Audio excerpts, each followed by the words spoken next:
In 1974, a Chinese farmer digging a well in a dry field outside the city of Xi'an hit something hard a few feet underground. He called his neighbors. They dug wider. And what they found, buried beneath a farmer's field in central China, was an army. Not a metaphorical army, a literal one. 8,000 soldiers, arranged in battle formation, standing in underground corridors sealed for more than 2,000 years, each one life-sized. Each one made of terracotta clay, each one with a unique face. Not similar faces, not variations on a template, unique faces. Different bone structure, different expressions, different ears. Archaeologists have not found two identical faces among the 8,000 figures excavated so far, which means whoever made these did not use molds for the heads. They sculpted 8,000 individual human faces by hand. The Terracotta Army was built to guard the tomb of Qin Shi Huang, the first emperor of unified China, who died in 210 BCE.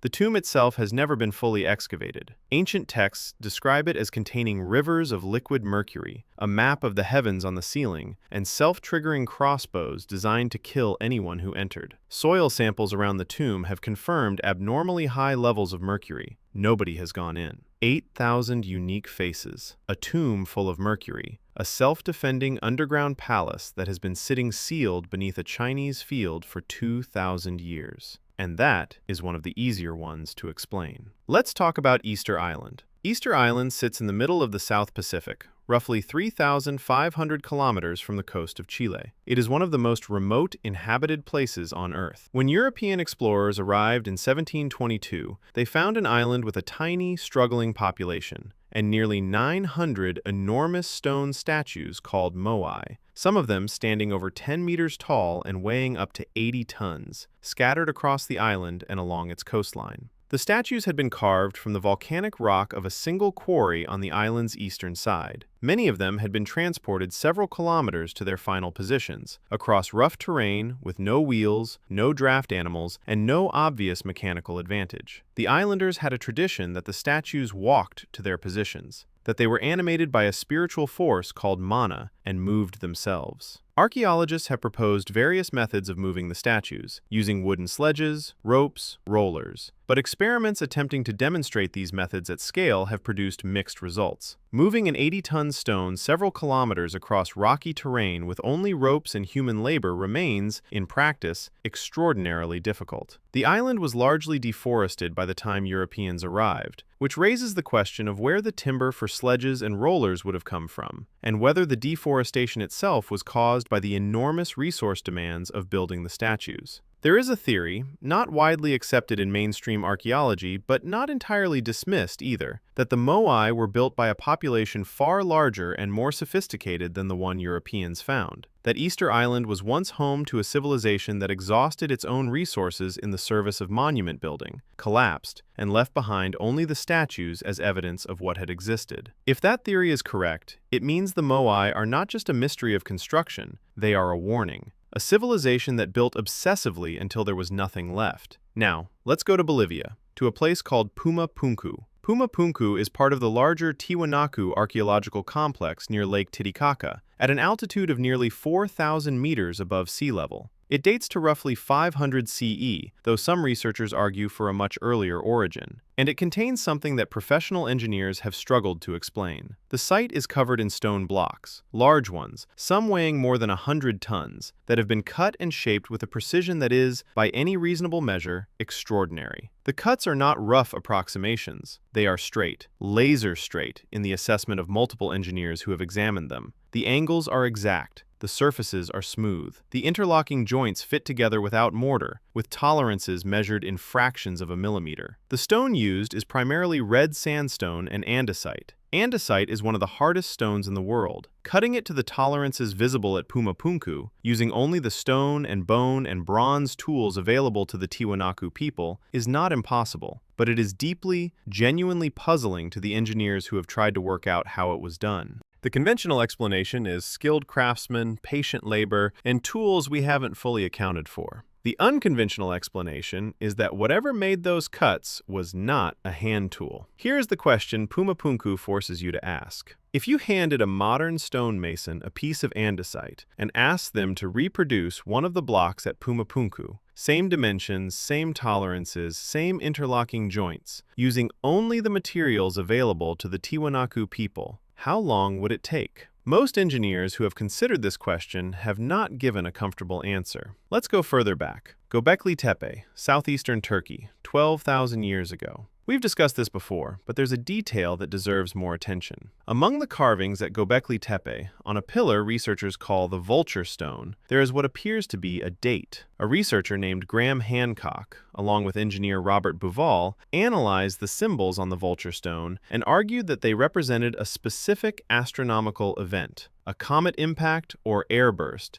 that occurred around 10,900 BCE, an event that corresponds almost exactly to the beginning of a sudden, dramatic cooling period in Earth's climate known as the Younger Dryas. The Younger Dryas lasted roughly 1,200 years. It was characterized by a rapid return to near-glacial temperatures, mass extinctions of large animals, and, according to some researchers, the destruction of whatever civilizations may have existed before it. The theory, advanced seriously by Hancock, by archaeologist Danny Nadawajaja, and by a growing number of researchers outside the mainstream, is that Göbekli Tepe was not the beginning of human civilization. It was the end of a previous one. Built by survivors of a global catastrophe, encoding the memory of what had happened into stone so that whatever came next would not forget. Mainstream archaeology does not accept this theory. The evidence for a pre-Younger Dryas advanced civilization remains circumstantial. But the Younger Dryas impact hypothesis, the idea that a comet or asteroid triggered the cooling event, was published in peer-reviewed journals in 2018 and is taken seriously by a significant number of geologists and climatologists. Something happened 12,000 years ago. We built Göbekli Tepe right after it, and then we buried it. Now, Stonehenge, Salisbury Plain, England, roughly 5,000 years ago. A circle of standing stones, some of them weighing up to 25 tons, transported from quarries in Wales, 250 kilometers away, not across flat ground, across hills, rivers, and terrain that would challenge modern haulage equipment. The stones are aligned with precise astronomical events, the summer solstice sunrise, the winter solstice sunset, in a way that required not just engineering skill, but sophisticated astronomical knowledge spanning generations. Because you cannot design a structure aligned to the solstice unless you have observed the solstice accurately for long enough to know exactly where the sun will rise on that day. The people who built Stonehenge were not literate. They left no written records. We do not know what they called themselves, what language they spoke, or what exactly they believed. What we know is that they moved 25-ton stones 250 kilometers and placed them with enough precision to track the movements of the sun and moon to within fractions of a degree. One prevailing theory is that Stonehenge was a site of ancestor worship, a place where the dead were honored and the living came to connect with them. The surrounding landscape contains hundreds of burial mounds. The site appears to have been used for cremations. There is evidence of feasting on a massive scale, bones of pigs and cattle from across Britain found at the site, suggesting pilgrimages from enormous distances. The other prevailing theory is that it was a calendar, a way of tracking the agricultural year, of knowing when to plant and when to harvest. Both of these theories are probably partly true, and neither of them fully explains why it required 25-ton stones moved 250 kilometers to achieve either purpose. Simpler solutions existed. They were not chosen. The Pyramids of Giza deserve their own moment. The Great Pyramid of Giza is the only one of the 7 wonders of the ancient world still standing. It was built approximately 4,500 years ago, and for nearly 4,000 years, it was the tallest structure on Earth. It contains an estimated 2.3 million stone blocks, weighing between 2 and 15 tons each, fitted together with such precision that a sheet of paper cannot be inserted between them. It is oriented to true north with an accuracy of 0.05 degrees, more precisely aligned to the cardinal points than the Greenwich Observatory in London.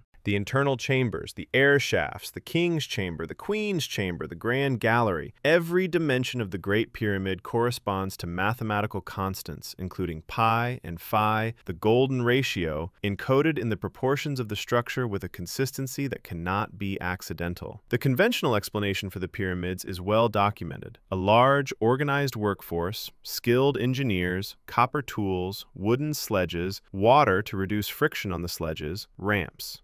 Archaeologists have found workers' villages near the site, medical records showing injuries consistent with heavy construction, payroll records, graffiti left by work gangs. The pyramids were built by humans. This is not seriously in dispute. What is in dispute is the how. Specifically, how the largest and most precisely fitted stones were lifted and positioned at height with the equipment available. No ramp design proposed so far fully accounts for the logistics of the upper portions of the pyramid. No experiment has successfully demonstrated moving a 15-ton block and positioning it to millimeter tolerances using only the tools of 2500 BCE. Robert Bauval's Orion correlation theory, which proposes that the three pyramids of Giza are positioned to mirror the three belt stars of the constellation Orion, remains controversial in mainstream Egyptology but has not been definitively disproven. If correct, it suggests the pyramids were not just tombs but a map of the sky, frozen in stone, encoding astronomical knowledge of a precision that implies observation and recording over centuries. And then there is the Sphinx. The Great Sphinx of Giza is officially dated to approximately 2500 BCE, built during the reign of Pharaoh Khafra. Geologist Robert Schoch examined the erosion patterns on the Sphinx's body in the early 1990s and concluded, based on the depth and pattern of the weathering, that the erosion was caused by prolonged, heavy rainfall. Rainfall that the Giza Plateau has not experienced since approximately 7000 to 5000 BCE. His conclusion was that the Sphinx is far older than the official date, perhaps by thousands of years. Mainstream Egyptologists dispute this conclusion vigorously. Schoch stands by it. The debate has not been resolved. If Schoch is correct, someone built the Sphinx, or at least began it, in a period when the Sahara was green, when the region received regular rainfall, when a civilization existed in that place that we have no other record of. A civilization that built the largest stone sculpture in the ancient world and then vanished so completely that we didn't know it had existed until a geologist looked at a water stain. Now, the Anunnaki. We've touched on them before, but in the context of everything we've just covered, they deserve a closer look. The Sumerian texts, the oldest written records in human history, predating the Bible by thousands of years, describe the Anunnaki not as gods in the spiritual sense, but as physical beings who arrived on Earth, established civilization, taught humans agriculture and writing and law, and eventually departed. The texts describe their home as a planet with a long elliptical orbit, a planet that enters the inner solar system periodically. Zecharia Sitchin spent decades translating these texts and arguing that they were not mythology, that the Sumerians were describing real events, real beings, real history in the only language they had available. Mainstream Sumerologists dispute Sitchin's translations. Many of his specific word choices do not match accepted Sumerian scholarship. But here is what mainstream scholars do not dispute. The Sumerians appeared, by conventional archaeological measures, almost overnight, between 4500 and 3500 BCE. In the space of roughly 1,000 years, the Sumerians developed writing, mathematics, astronomy, agriculture, legal codes, architecture, and organized religion, simultaneously, without an obvious developmental period showing gradual progression from simpler forms. Other civilizations developed these things gradually. The Sumerians seem to arrive already knowing. The Sumerian word for this was mi, divine gifts of civilization.